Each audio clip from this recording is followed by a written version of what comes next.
Hello and welcome to Full Funnel. Today I have Aqua Driver Series Eric with me today. How are you doing, Eric? I'm doing good. Thanks for having me on. That's good. So tell us a little bit about yourself. Yeah, absolutely. So, for those that don't know, my name's Eric Johnson Jr. I'm a 21-year-old from Washington State, currently most known for driving Bill McAnally Racing's number 19 Chevrolet in the ARCA West Series. So, battling for Rookie of the Year and teammates with Jack Wood going for a championship. So, between the two of us, hopefully one of our Chevrolets ends up on top. But yeah, just kind of getting the year started so far. Nothing too crazy. Other than that, I do some late model stuff, road course, you name it. I just try to do everything I can in racing, do a little bit of setup work for guys, building, working on my own cars and some spotting in the Xfinity series and ARCA series and other things of that sort. So try to get my feet wet and everything. So what do you like doing the most out driving, spotting, and everything Mhm. else, working on the cars? Yeah, I think working on the cars is really important, but I wouldn't do it if it wasn't to drive the cars. I think driving is what I structure everything around, and then everything I do is to kind of help me with that. So I would say driving is by far my favorite. It's what I look forward to, and honestly, I probably wouldn't be working in auto racing if it wasn't for being a driver. So tell us a little bit about working for Bill McAnally. I had Bill McAnally on a different show at the time, not this show, but a different show, kind of similar to this one. And I went out on my own, and now I'm doing interviews like I was when I had my partner.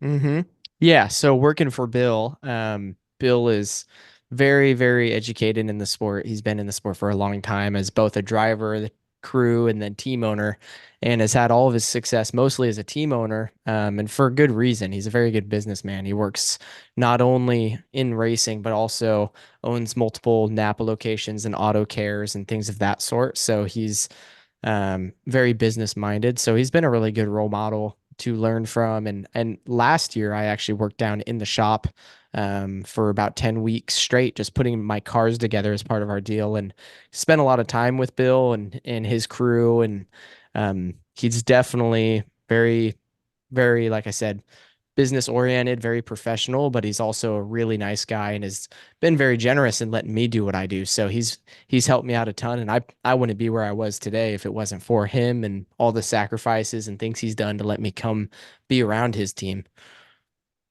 So, what's the plan moving forward this year for you? So the priority is obviously focused on doing as well as we can in the ARCA series.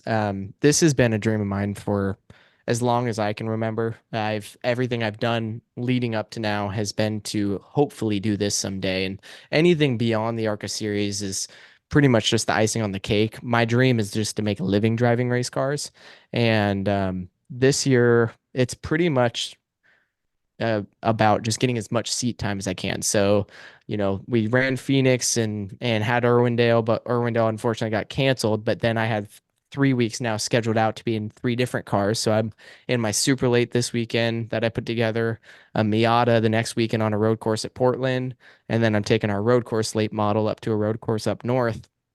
Do a little shakedown before we run it as Portland as well, to just get experience before we take the ARCA cars there. All right. So with that being said, are you planning on racing at Iowa Speedway? And Iowa. yep. So I would love to run Iowa. I've heard a lot about it, and everyone at BMR loves it because they've taken their cars out there and run in the past when they're running with Derek Kraus and things of that sort. So I know BMR doesn't necessarily run out east or in the central United States right now, just because all of their funding's on the West Coast. Personally, if I moved on past this, you've seen drivers like Jesse Love go from BMR to Venturini and run a lot of the Central Series, or Derek Kraus moved up to the trucks and they've run, or at least the Xfinity Series, one of the two has run there in the past. And so if I move up at all, I see it as a good possibility. But for this season, unfortunately, nothing I'm running is running there. Ah, that sucks. Because I'm from Iowa, Oh, and we that's awesome. could, Awesome. yeah, we could meet. Oh no, that's very cool. Yeah, I love meeting people at the racetrack, and we've had a lot of fans come and contact us. It's been surprising because I haven't been in the series very long, but we have a lot of support from the Northwest because there's not a lot of guys that come from out there and do what we're doing. And so whenever we're out here, especially when they came to Portland, we had about 100 people just at our RV watching from the fence. So it was pretty cool. So tell me, is your parents very supportive in what you do? hmm Yeah, I wouldn't be able to do it without him. When I started, or I guess before I started, my dad's the one that got me into it. He used to race street stocks at a short track that was in Portland before they tore it down, and I never got to see that growing up. It got tore down before I was old enough to remember it, but that's what got me introduced to it was his love for racing, and we watched NASCAR growing up and went to races together. And now that I'm racing, they're both business owners. Oh, sorry, probably alarm going off there.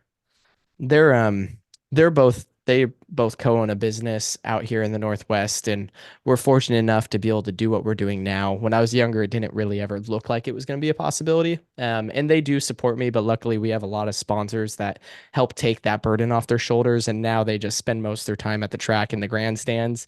They've always liked having that perspective. They've never really been around the working on the car or doing anything like that. They more stay in the grandstands and help out if we need things pushed around at the track. But other than that, they just like kicking back and watching. And I got my group of friends that come out and help us and kind of facilitate the whole crew side of things.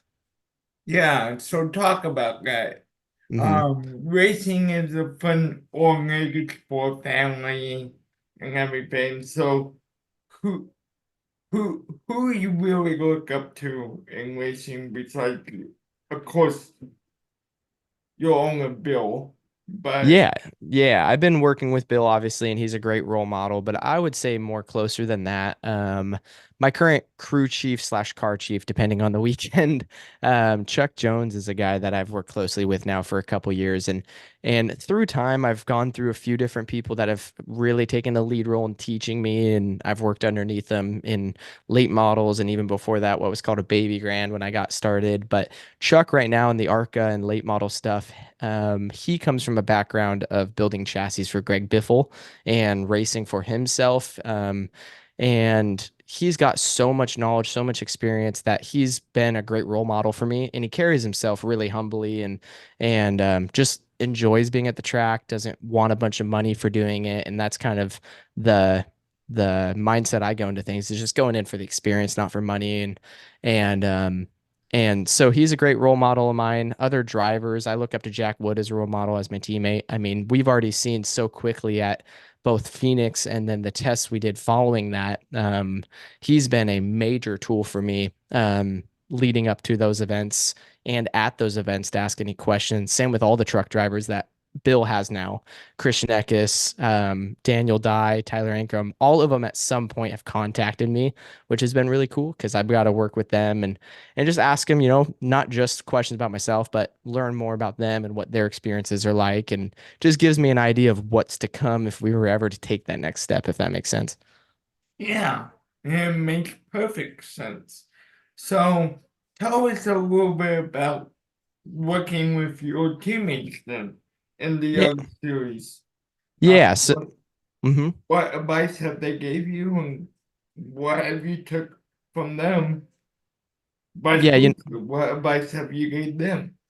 I If think any? the biggest thing, you know, to be calculated and to think long run.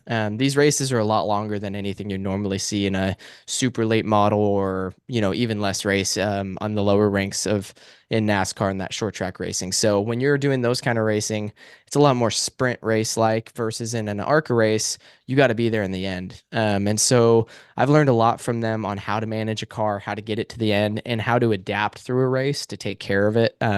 Which has been really fun. And even just like things going to Phoenix for this first time, I've never been on a track that big as far as an oval goes. So when you start talking about aerodynamics coming into play and all that, they were able to give me really good notes to give me an idea of what to do when certain things happen. And I think that helped me a lot. I spent the majority of that race racing with Marco Andretti and was able to, I think, catch him off guard a couple times being a rookie. And he never run with me before, but I've watched him plenty. So I kind of knew him before he knew me and how he raced. And the advice that those guys were able to give me going in was really a big player in how I ran that race. And for me, I think just having somebody who I know's kind of proven themselves and established in the sport look back at you and say, "Hey, yeah, you're doing a good job. You do deserve to be here. Have that confidence." That's really reassuring as a driver coming in, kind of trying to just earn respect and find that sense of belonging. So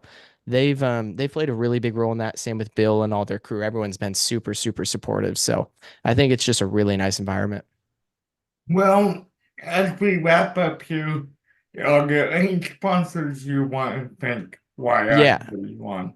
No doubt. We would not be able to do this without Pacific Office Automation, our title sponsor this year. They came on and truly were the ones that took this from our part-time deal last year to this possible full-time deal that I never would have imagined coming true.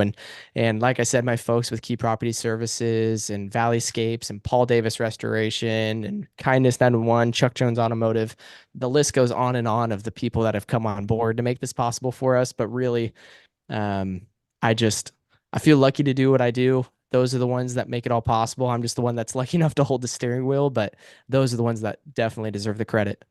Well, on behalf of Full Follow myself, Josh Professor, this has been a great time with you, Eric, and I look forward to many more times with you. Well, I appreciate that. Thank you so much. It's been good. Goodbye, Bye. everyone.